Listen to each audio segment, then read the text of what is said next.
téléspectateurs, peuple centenaire, nous sommes à la cité Crème, à Bobacro, dans le département de Beaunois, à la faveur de la journée de l'évangélisation dédiée par l'Église méthodiste unie Côte d'Ivoire.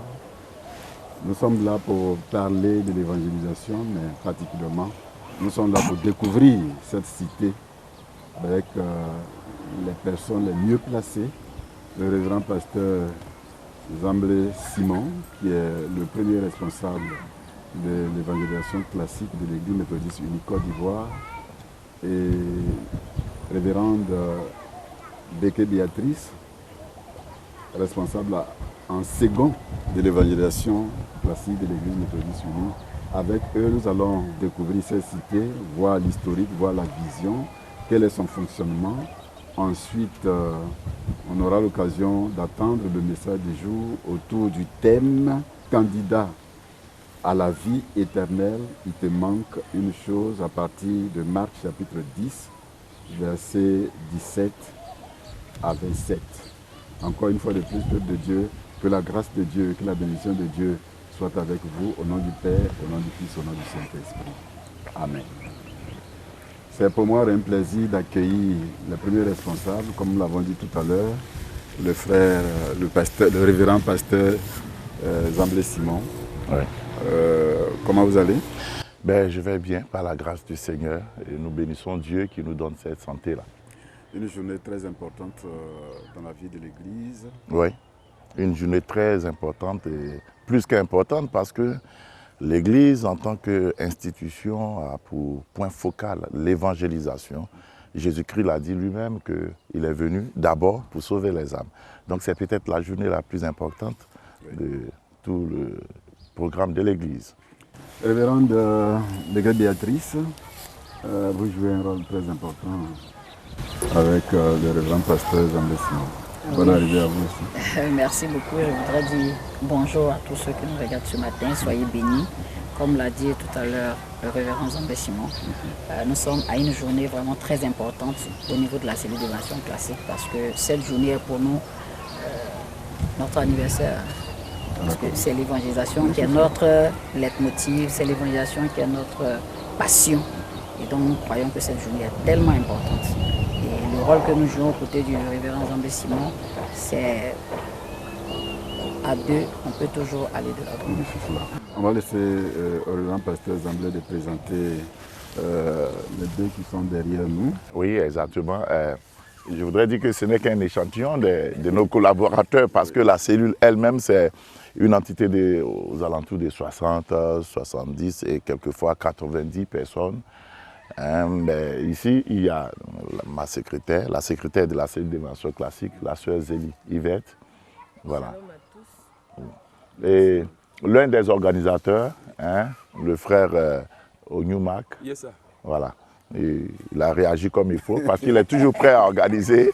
Et c'est avec beaucoup de personnes, des frères et des sœurs qui ont senti l'appel à l'évangélisation que le travail s'est fait sur le terrain. Nous voulons faire la démarche pour aller vers toute la cité. On va présenter quand même ce moment au Seigneur. Oui, on va prier Dieu. Dieu notre Père, tu fais chaque chose belle en son temps et il t'a plu aujourd'hui de nous rassembler autour de cette idée d'évangélisation et particulièrement ici à la cité Crème à Bobacro pour que nous puissions honorer ton nom mais en même temps aussi faire avancer ton règne de par la Côte d'Ivoire jusqu'au fin fond du monde entier. Puisse ton esprit nous accompagner, nous éclairer, nous guider et que surtout la gloire te revienne à toi et à toi seul. Et bénis tous les téléspectateurs et téléspectatrices qui vont suivre ce merveilleux moment, que quelque chose de fort, de divin se produise dans leur vie au nom de Jésus-Christ. Amen. Amen. Vous chantez régulièrement ici à Cité Crème? Oui, on chante énormément.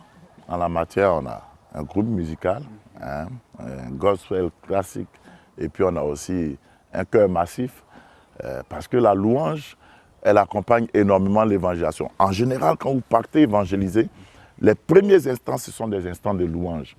Et les premiers fidèles, ce sont les enfants, mais ce qui commence petit finit toujours grand. C'est pourquoi nous croyons que la louange doit toujours accompagner l'évangélisation. On aura l'occasion de découvrir certainement le groupe musical, Oui. le chœur massif, Oui. quand le temps nous sera favorable. Oui. Et pour l'heure, nous allons écouter un cantique à la gloire de Dieu avec une chorale de l'église méthodiste du Côte d'Ivoire.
Révérend, pour les téléspectateurs, crème, c'est quoi?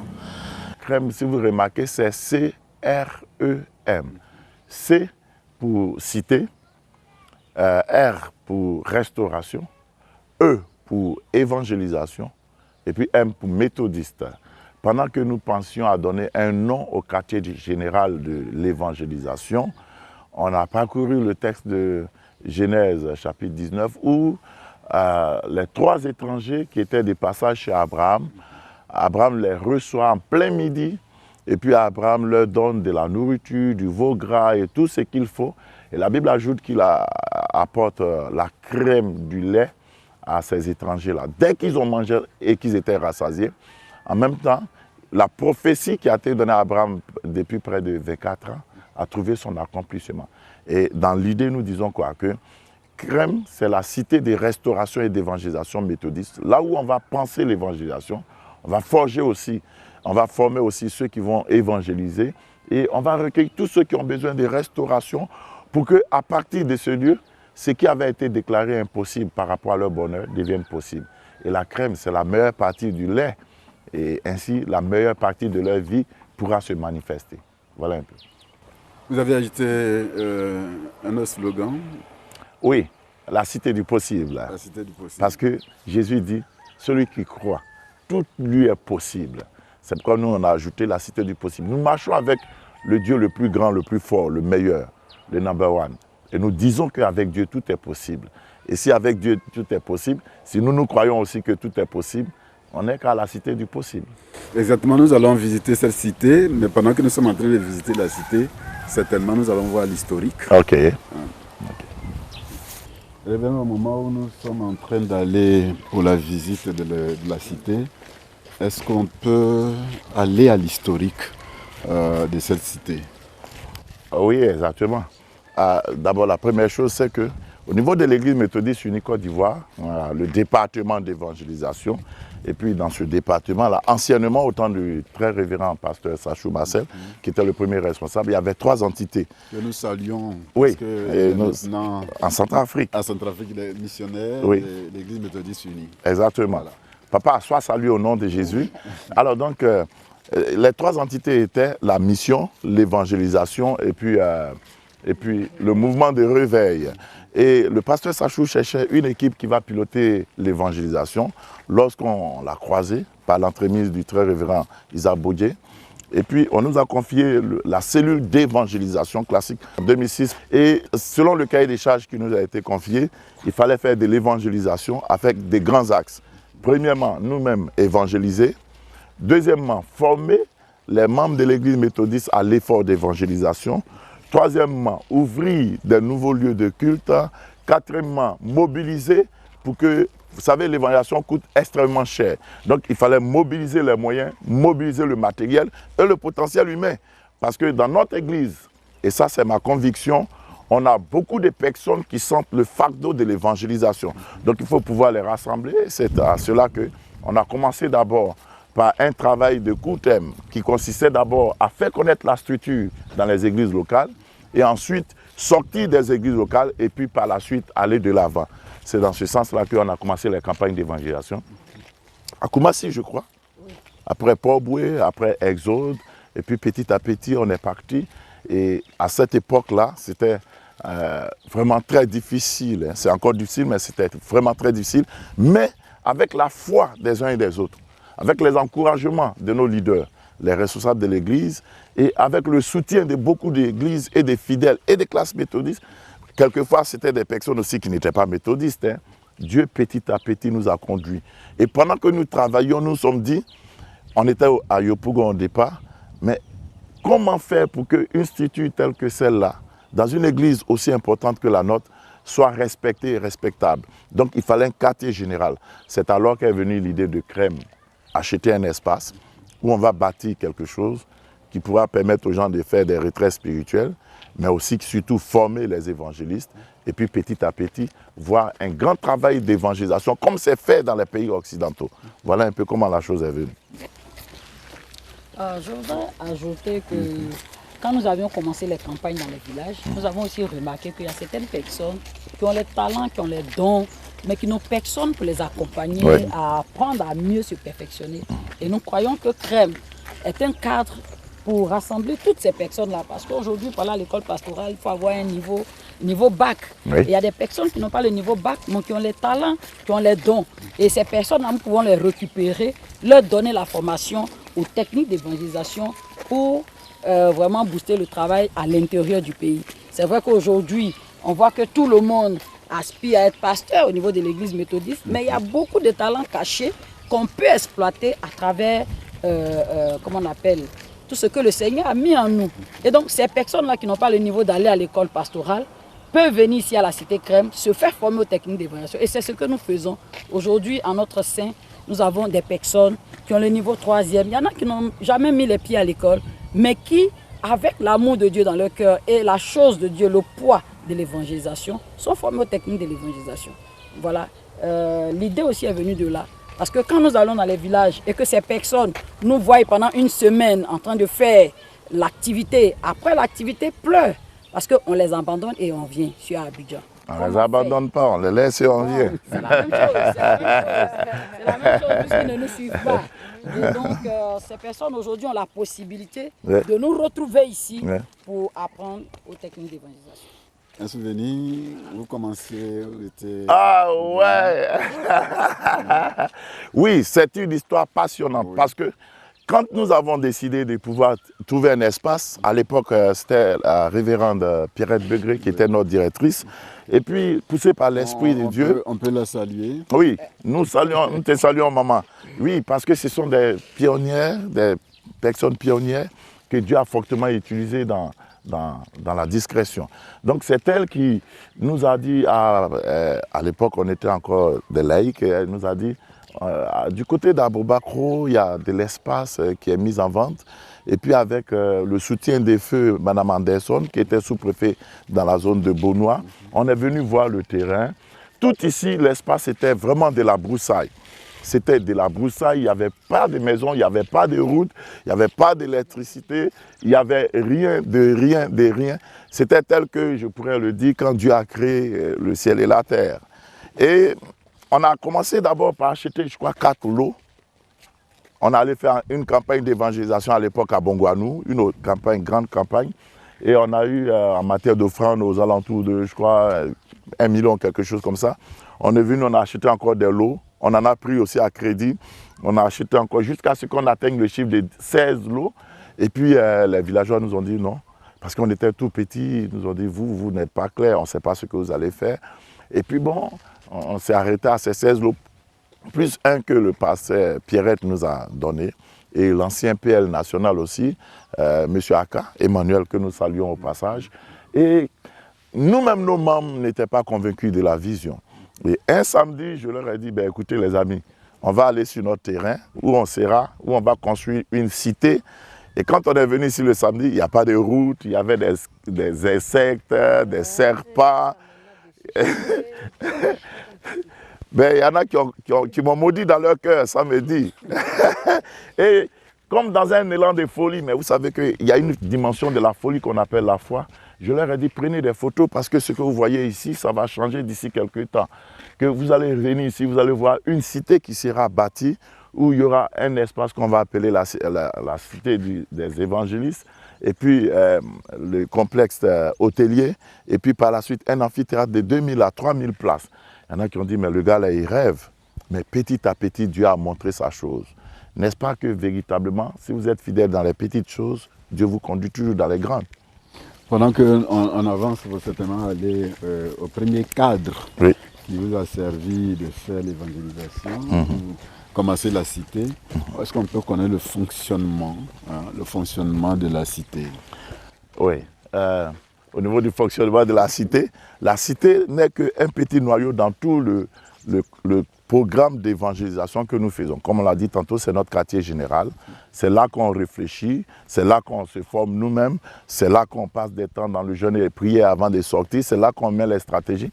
Par exemple, à l'occasion de la semaine de l'évangélisation de l'Église méthodiste unie Côte d'Ivoire, on a passé du temps ici à travailler les textes. Rien ne s'est fait par hasard et ainsi. La cité elle-même, on a un maire, quelqu'un qu'on appelle le maire de la cité, c'est lui, le jeune homme, le jeune frère, le frère Baka Vitor, c'est lui le maire de la cité. Il y a le gouverneur, il est parti en campagne, le frère Ango Patrick. Donc c'est toute une stratégie, tout un système. Et puis nous avons les secrétaires qui sont là pour recevoir souvent les uns et les autres. Et puis nous sommes, pasteur Béké et moi, les superviseurs. Mais à côté de la supervision, il y a le travail d'organisation qui est fait par le frère Noba et puis... il y a plus Josué. Et il y a une partie de la cité, si Dieu permet qu'on visite, qui serait très intéressante, que je sais que beaucoup de nos téléspectateurs vont aimer. La cuisine. Maman Wadia, la sœur Catherine, Madame Yapi. On a les formateurs qui font le travail spirituel. Et c'est toute cette équipe-là qui fait la cellule d'évaluation classique. Les gens viennent de divers horizons, des différentes églises. Il y en a qui étaient à Abidjan, il y en a qui sont hors d'Abidjan. Des dames comme Maman Ernestine. Elle vient de San Pedro et petit à petit, les choses avancent. Peut-être qu'on ne pourra pas citer tout le monde. Non. On aura des occasions pour revenir. Par la grâce de Dieu. À l'image de ce... Du préau, n'aie pas peur. N'aie pas peur. Pourquoi le nom est venu Attention. Oui, en fait, le premier espace où nous avons commencé les activités spirituelles, c'était ici, tout droit ici, qui est encore vide. Parce qu'à l'époque, on louait des bâches. Je vous ai dit tantôt qu'il n'y avait rien. On louait des bâches. Et puis l'église méthodiste unie, Emmanuel nous prêtait un groupe électrogène. Avant d'arriver aux bâches, oui, Victor, fais attention. Nous a rendu visite une fois dans la brousse là. Et il nous a dit, mes enfants, il faut le saluer. À l'époque, il était président du conseil des ministères, bien sûr. En fait, et donc, il est venu et il nous a dit, mais au lieu d'attendre de construire d'abord avant de commencer quelque chose, je pense qu'avec des bâches, quand vous allez commencer, les gens vont venir. Et nous avons cru en cette parole. Nous avons commencé un 12 mars 2012 ici, avec les bâches, avec le groupe électrogène de l'église Emmanuel. Bon, en ce moment-là, on était encore des laïcs, on ne savait pas qu'on allait diriger l'église plus tard. Comment Dieu fait les choses. Et donc, c'est cette église-là qui nous louait, enfin, qui nous prêtait. Et il ne nous louait pas, il nous donnait. Prêtait le groupe électrogène pour l'animation. Il y a quelque chose d'important que la révérende vient de dire. À cette époque, vous n'étiez pas encore... Oui, nous étions des saints fidèles. Moi, j'étais à Koumassi, Cité des Grâces. Elle était à Brady Canal. Yvette, John Wesley. Constant, lui, il était à Exode. Il était choriste. Tu chantes bien, toi? Ben, il s'est débrouillé. Nous regardons la... Le préau n'est pas peur. Donc, après les bâches, ici, on a eu à cœur de faire un préau pour ne pas toujours louer des bâches. Et quand on faisait le préau, à vrai dire, on n'a pas toute l'expérience de conception des préaux. On a fait quelque chose et puis Dieu m'a inspiré de lui donner le nom N'aie pas peur. Parce qu'à le voir, il fait peur, mais en même temps aussi, vous savez, il y a 365 fois dans la Bible N'aie pas peur. Et on s'est dit, non seulement on va encourager les gens à ne pas avoir peur par rapport au préau, mais surtout par rapport à leur situation.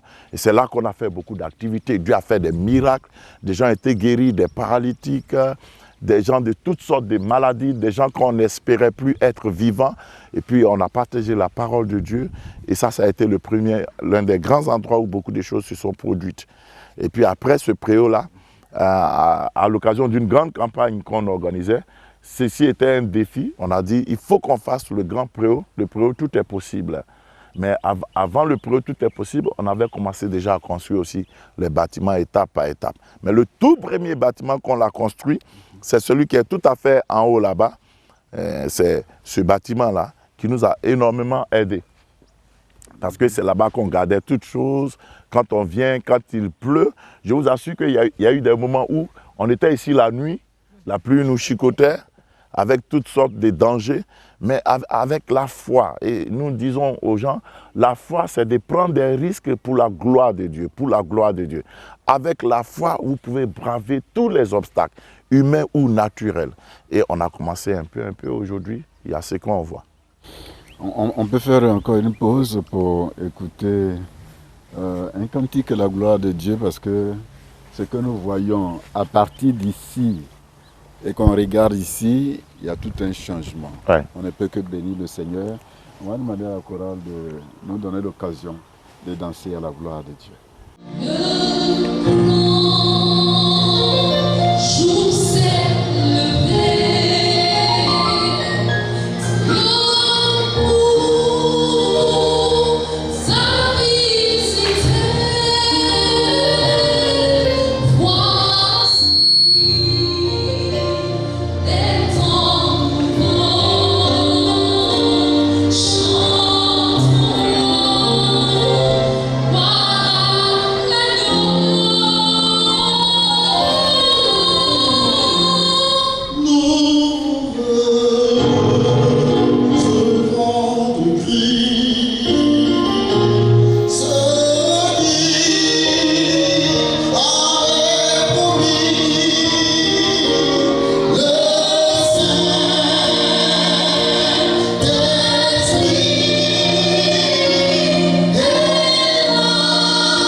La louange participe effectivement à glorifier le Seigneur, et nous voulons rappeler aux téléspectateurs que nous sommes à la cité Crème, là où tout est mis en place pour aller vers le monde, comme le Seigneur a dit, pour gagner les âmes à Christ. Nous avons vu le premier bâtiment qui est devenu aujourd'hui Vestus, qui n'a plus d'importance. Si, il a de l'importance.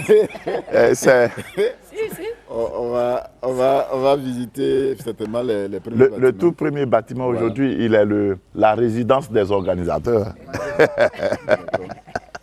Et donc, quand nous avons commencé les travaux ici pour construire la cité, on a juste derrière nous le tout premier bâtiment qu'on a construit, et puis avec à ses côtés en même temps les toilettes, parce que vous savez, quand vous partez dans un endroit, si vous trouvez des toilettes propres et bien, ça fait toujours du bien. Et donc c'est par là qu'on a commencé. Et puis au fur et à mesure, on a évolué dans le sens de construire des dortoirs. Les dortoirs, parce que dans l'idée, il y avait quoi? Le bishop a dit qu'une église, un projet. Et nous, si on veut faire des lévéas, on risque d'oublier l'évangélisation. Si on veut faire du palmier ou faire des galettes et autres, on risque d'oublier tout. Donc on s'est dit, il faut trouver un projet qui rentre dans le cadre de notre mission. Donc le fait d'encadrer les gens, le besoin donc de faire des retraites spirituelles. Or, pour faire les retraites, il faut des bâtiments. On a commencé à construire un peu. Et aujourd'hui, par la grâce de Dieu, on a des dortoirs. On a du côté des hommes, on a le côté des femmes. On a des dortoirs d'une capacité de, je crois, 120 lits. Hein, où quand les gens viennent, ils ont le temps de prier, de se reposer et à travers les temps de regroupement. Et Dieu permet que petit à petit son œuvre avance. On a visité une chambre du côté des hommes. Les hommes sourient un peu jaunes parce que vous savez ce que c'est que les hommes. Nous saluons tous les hommes qui sont devant les appareils. Voilà. Ici, c'est le dortoir des hommes. Quand ils viennent à la retraite spirituelle, je précise que nous avons plus des dortoirs que des chambres individuelles. Et quand quelqu'un vient, il a le temps de se reposer en attendant qu'il suive le programme de prière. Ça peut être un temps de prière personnel ou bien individuel. Et puis, Dieu permet que tous les hommes qui sont, au moins, ils ont la garantie qu'ils seront bien logés et tout ça. Il y a tout ce qu'il faut. Hein, et juste derrière, ils ont les toilettes et tout. Ça, c'est le dortoir des membres de la cellule, quand ils viennent pour les formations. Ici, nous sommes dans le bureau du président de la cellule d'évangélisation classique, pour l'instant que je suis. Quand, par exemple, nous recevons des orateurs, des autorités de l'Église, c'est ici d'abord qu'on leur demande les nouvelles, mais aussi quand les personnes viennent pour des activités spirituelles, qu'il faut les écouter, prier avec elles. Dieu permet qu'on ait ce cadre. Et puis, quelquefois, c'est l'occasion de faire certaines réunions avec nos collaborateurs les plus proches. Et on pense la chose de l'évangélisation pour que rien ne s'efface dans l'improvisation. Et autant j'ai mon bureau ici, il y a la pasteur Béquet, Béatrice aussi, qui a son bureau et qui nous permet de faire un travail à double vitesse. C'est-à-dire pendant que je travaille ici, elle travaille de l'autre côté et puis l'œuvre de Dieu avance. Ici, nous sommes devant la boutique qu'on appelle affectueusement notre supermarché. Il faut dire que quand vous venez par exemple à la prière, tantôt vous avez besoin de brochures, de Bible, ou bien de boire de l'eau, ou bien quelque chose. Et c'est là que nous concevons tout. Mais depuis un certain temps, nous avons transféré la boutique principale juste derrière la mairie de Beaunois, de sorte à ce que ceux qui sont de passage peuvent acquérir tout ce qui est enseignement, les livres de prière, les Bibles et beaucoup d'autres choses concernant la cellule d'évaluation classique de ce côté-là.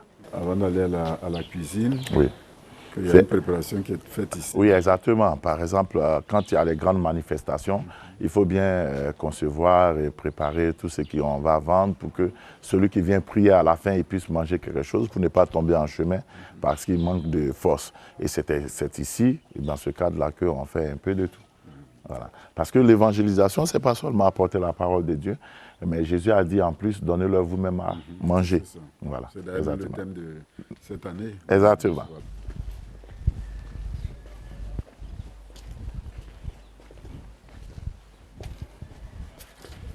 Nous avons ici la cuisine.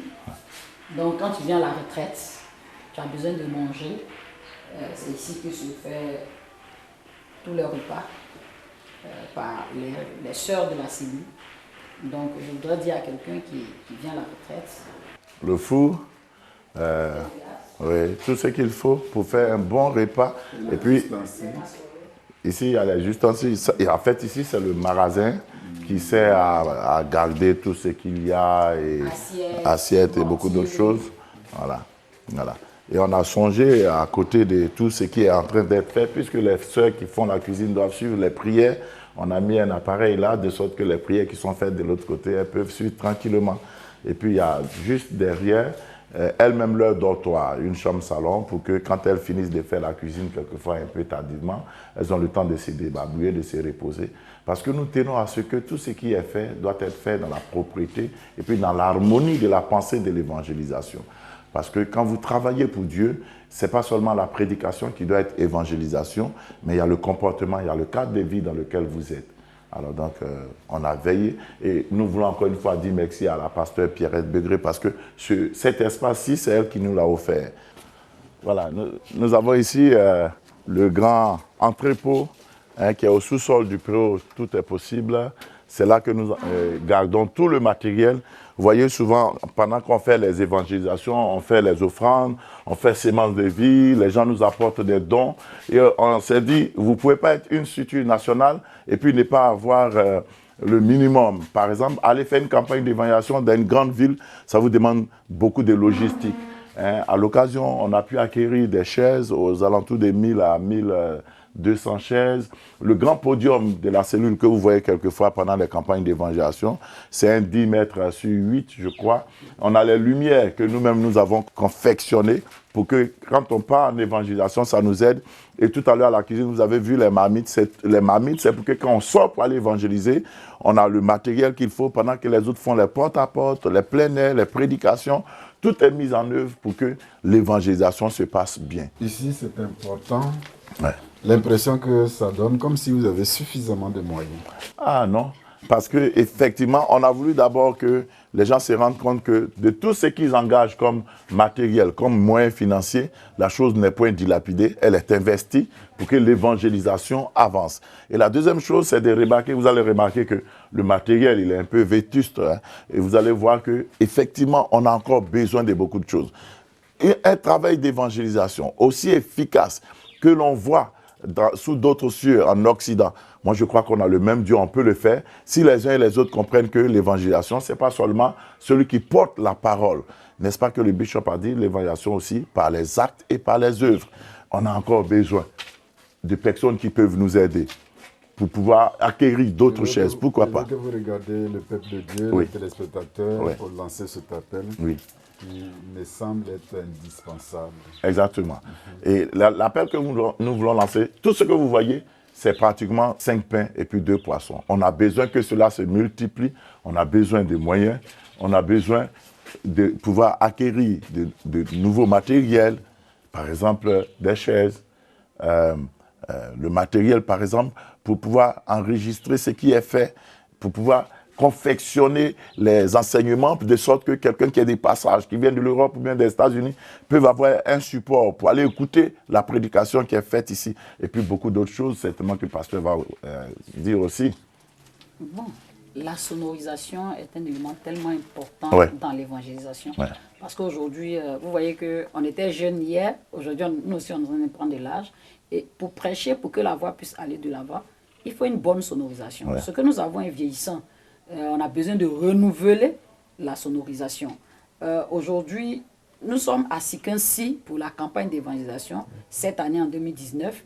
Mais dans 20 localités. Les membres de la cellule sont allés dans 20 localités du district de Sikansi. Mais à chaque équipe, il faut ce qu'on appelle un karaoké, c'est-à-dire un minimum de sonorisation. Ouais. Et cela ne coûte que 150 000 francs. Si tu achètes ça pour nous, gagner une âme ou bien gagner 2 âmes. Toi, tu as une âme, nous, on a une âme. Tu ne peux pas aller sur le terrain, tes moyens peuvent nous accompagner. Ne regarde pas ce qui est là pour dire qu'ils ont beaucoup de moyens.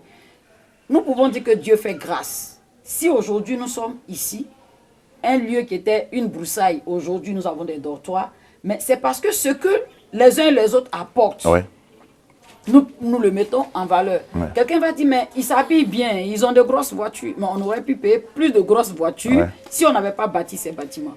Et nous croyons que fonder est meilleur que vouloir gaspiller ce qui est donné. Donc aujourd'hui, l'opportunité est donnée à tous ceux qui ont déjà soutenu la cellule de voir que ce que vous donnez comme argent, comme matériel, n'est pas dilapidé. Mais voilà le travail que cela fait. Pasteur Carrefour, vous savez que le travail qui est fait, il y a encore beaucoup à faire.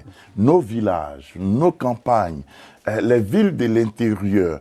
Et par rapport à ce qu'on a en réalité, c'est infime. Parce que imaginez un instant que, pas imaginer, les statistiques nous disent que la population de la Côte d'Ivoire, c'est 60%, 60 à 70% des jeunesses. Mais les jeunesses qui sont un peu partout, comment faire pour aller jusqu'à elles? Comment leur communiquer le message? Comment leur permettre d'entendre, même quand ils ne sont pas sur le lieu? C'est pourquoi nous voulons lancer cet appel. Il y a beaucoup à faire. Anciennement, la cellule avait par exemple un cas où on partait évangéliser. Mais aujourd'hui, on se débrouille en Woro, en Gbaka. On n'a plus de cas. Là, on a envoyé des gens, on a envoyé nos équipes dans la région de Sikansi, au sud de la Côte d'Ivoire. Et les gens sont partis pratiquement prêcher, à gorge déployée. Il y a eu même des campagnes qui ont été annulées parce que simplement on n'avait pas de l'argent pour pouvoir faire partie, les gens, les loger et tout ça.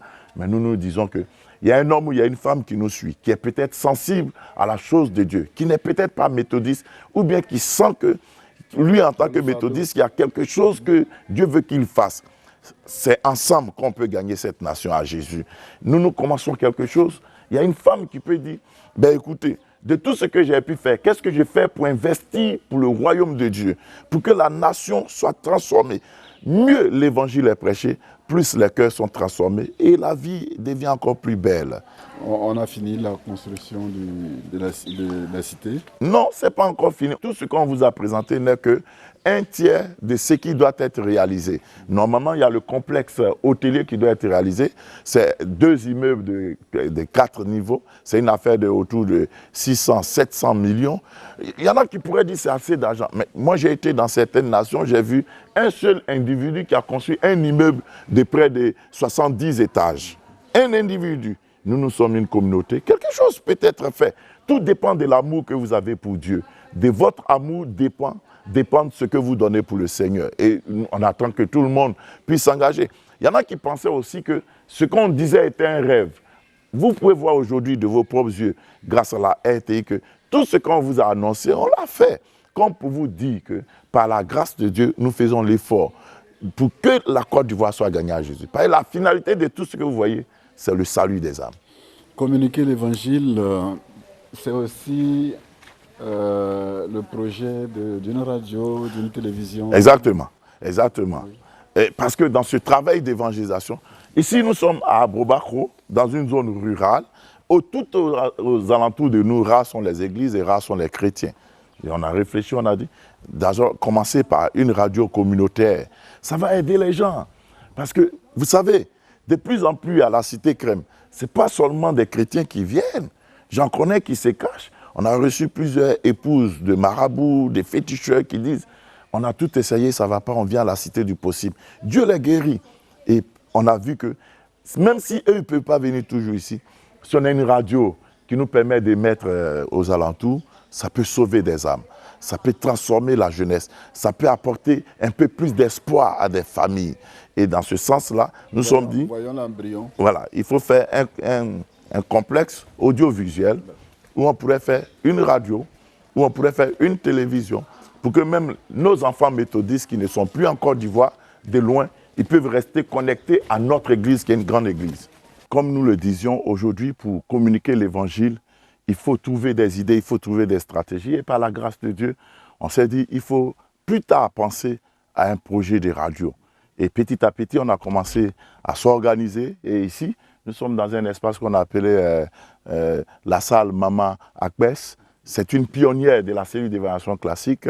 Nous avons aussi une autre salle Maman Agoussi, la salle Maman Suzanne Amoké, de sorte à ce que, à partir de ces espaces-là, quelque chose peut être fait. L'évangile peut partir dans les foyers, dans les maisons, un peu partout, de sorte à ce que vraiment, on peut dire que l'Église méthodiste unie a fait un travail d'évangélisation colossal comme au temps de John Wesley. C'est quelque chose d'embryonnaire qui a commencé. Regardez les micros et ainsi de suite.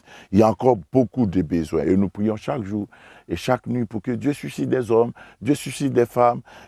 Par exemple, aujourd'hui, au niveau de Internet, pourquoi ne pas avoir une web TV pour communiquer le message à tout le monde entier? Et en plus de cela, vous allez remarquer que on peut faire peut-être des petits sketchs à partir des histoires, des témoignages authentiques, vrais. Mais si vous n'avez pas le matériel, comment est-ce que vous allez le faire? Ou bien des petits films, comme ça s'est fait ailleurs, sous d'autres cieux, hein, je crois au Nigeria et puis dans d'autres pays. Il y a des histoires comme ça passionnantes qui peuvent être des histoires mises en scène et puis faire une production audiovisuelle pour pouvoir prêcher l'évangile aux uns aux autres. Studio Maman Agoussi Marie, qui est une des pionnières de l'évangélisation. Ici, par exemple, quand on finit souvent les enseignements ou bien les veillées de prière, les frères qui captent les images viennent ici pour faire le montage de sorte à ce qu'on puisse produire des DVD, des CD, mais la chose est encore embryonnaire parce que vous ne pouvez pas vous imaginer, la seule machine qu'on a eue, on a travaillé avec pendant près de 4 à 5 ans, Aujourd'hui, on a la recherche de nouvelles machines. C'est un peu comme tout à l'heure, la sonorisation dont on parlait. La sonorisation, elle date de 2012 pour les grandes campagnes. Et finalement, on est obligé de prier et puis on induit certains matériaux pour que ça fonctionne. Nous croyons que l'Église peut mieux faire. Nous croyons que Dieu peut susciter des hommes et des femmes. Pas forcément méthodistes. Quand une âme est gagnée, elle peut venir à l'église méthodiste ou aller dans une autre communauté. Mais c'est surtout une vie qu'on apporte au royaume de Dieu. Tous ceux qui sont passionnés du salut des âmes, vous savez, au ciel, il n'y a pas de méthodistes, il n'y a pas de catholiques, il n'y a pas d'évangéliques. Il y a ceux qui ont accepté Jésus. Mais comment vont-ils accepter Jésus si on ne se met pas ensemble pour leur donner la possibilité d'entendre le message? Alors donc, voilà un peu ce qu'on avait voulu dire à ce niveau-là. Oui, nous sommes à la dernière étape de la visite des locaux de la cité Crème. Tout à l'heure, nous allons attendre l'évangile autour du thème candidat à la vie éternelle. Oui. Il te manque une chose. Ouais. On tient vraiment à dire merci aux uns aux autres. Je suis sûr qu'à chacun d'entre nous, il nous manque une chose. Pour nous tous qui sommes candidats à la vie éternelle, ce n'est pas seulement Jésus, on a déjà Jésus nous autres, mais nous croyons qu'un effort, on espère bien, mais on profite pour dire merci au révérend pasteur Akafou, à son épouse qui est discrètement quelque part, et au technicien Adou, à toute l'équipe, à vous tous qui nous avez suivis de par le monde entier. Grand merci à la RTI et un merci spécial au bishop Benjamin Boni, à son cabinet, à toutes nos autorités. Nous croyons que tout ce qui est en train d'être fait, c'est quelque chose qui était dans le plan de Dieu. À chacun d'entre nous, continuer à travailler dans ce plan-là pour qu'un jour, le Seigneur dise à chacun et à chacune: bon et fidèle serviteur, entre dans la joie de ton maître. Vraiment que Dieu vous bénisse. Tous ceux qui prient, qui soutiennent l'effort de l'évangélisation et particulièrement la cellule d'évangélisation classique, au nom de toute notre entité, soyez bénis, fortement bénis, abondamment bénis, au nom de Jésus-Christ. Nous prions le Seigneur. Notre Dieu et notre Père, nous te bénissons, nous t'élevons, nous te magnifions, nous te glorifions, nous t'exaltons parce que tu es Dieu. Nous te sommes infiniment reconnaissants, toi le Dieu vivant qui a voulu que nous puissions voir ce jour, jour mis à part pour honorer, Seigneur, l'invitation à laquelle tu nous as appelés. Notre Dieu et notre Père, viens et parle-nous, parce que toutes les fois que tu nous appelles, tu as quelque chose de spécial pour nous. Permets que ce matin, ta puissance se manifeste à travers ta parole et que Dieu, ce qui est important, essentiel, une âme soit gagnée à toi. Béni sois-tu au nom puissant de Jésus-Christ. Amen. Amen. Aujourd'hui, dimanche 18 août 2019, journée exceptionnelle, journée mise à part par l'Église méthodiste unique Côte d'Ivoire, journée dite de l'évangélisation, journée de l'annonce de la bonne nouvelle de Jésus-Christ à notre maison, à notre quartier, à notre village et pourquoi pas à notre nation.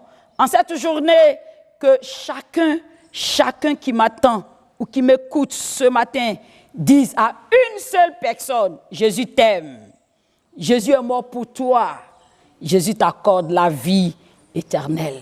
Et l'Église nous permet de partager ensemble ce thème candidat à la vie éternelle. Il te manque une chose. Nous trouvons donc ce verset dans l'Évangile selon Marc chapitre 10, le verset 21, qui nous dit ceci: Jésus, l'ayant regardé, l'aima et lui dit: il te manque une chose. Va, vends tout ce que tu as, donne-le aux pauvres, et tu auras un trésor dans le ciel. Puis, viens et suis-moi. Oh, quelle belle parole! Quel amour, bien-aimé dans le Seigneur. Qu'est-ce que l'Église voudrait nous enseigner en cette journée mise à part pour l'évangélisation? Aujourd'hui est une journée exceptionnelle où chaque être humain qui a déjà l'assurance de son salut, a déjà Jésus-Christ dans sa vie, doit pouvoir dire à quelqu'un qui n'a jamais entendu l'amour de Dieu: Parce qu'il y en a qui ne savent pas que Dieu les aime. Quel que soit ce que tu es, Dieu t'aime. Quel que soit ce que tu as fait, Dieu t'aime. Quel que soit ce que les gens te reprochent, Dieu, lui, t'a aimé d'abord. Parce qu'il faut que Dieu t'aime pour qu'il puisse se rapprocher de toi. Ce monsieur n'est pas venu vers Jésus parce qu'il était riche. Mais ce monsieur, Dieu sentait que son cœur était disposé pour le rencontrer. C'est pourquoi il a donné la permission à ce monsieur de venir vers lui. C'est Dieu qui va vers l'homme pour que l'homme comprenne quel degré d'amour il a pour lui. Et ce monsieur saisit donc cette occasion pour vérifier s'il a une place. Parce que le Seigneur dit, je vais vous préparer une place. S'il mérite vraiment cette place, est malheureusement pour lui, à cause de sa richesse, son cœur était attaché à sa richesse, ne voulant pas partager ce qu'il a. Il n'est pas prêt pour suivre le Seigneur. Il n'est pas prêt. Parce que le Seigneur a dit, quand tu finis de vendre, tu reviens et tu me suis. Il n'est pas encore prêt. Bien-aimé, candidat à la vie éternelle, il te manque une chose. Qu'est-ce que nous pouvons retenir ce matin? La première chose que je voudrais partager avec nous, c'est l'humilité.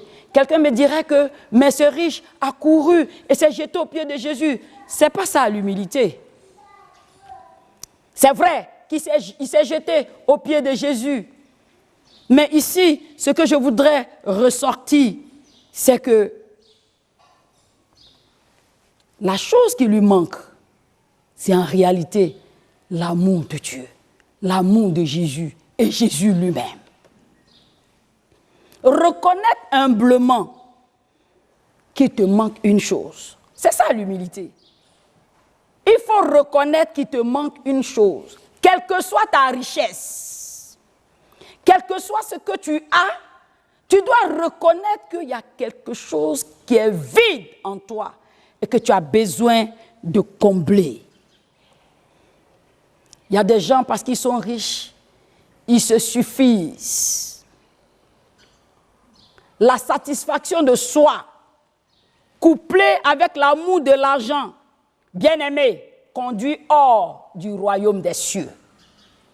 Et tu dois retenir cela. Deuxième chose, aujourd'hui est une journée de grâce. Parce que Jésus vient vers toi pour te dire que c'est lui qui te manque. C'est Jésus qui te manque.